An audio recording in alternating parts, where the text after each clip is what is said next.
sampai datanglah ada mungkin antara dua yang beberapa wilayah ini masuk di provinsi yang sampai hari ini belum ada mengatakan bahwa itu adalah kerajaan.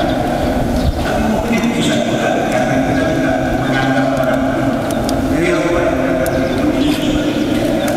Mari kita katakan bahwa orang-orang tersebut beragama Islam ketika itu melihatnya caranya berbalik kerajaan. Karena mempunyai satu kedekatan antara kerajaan dan kerajaan. Terjadi peperangan.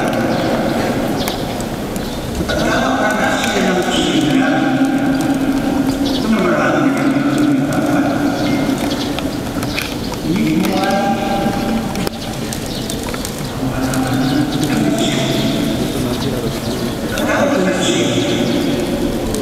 ini salah satu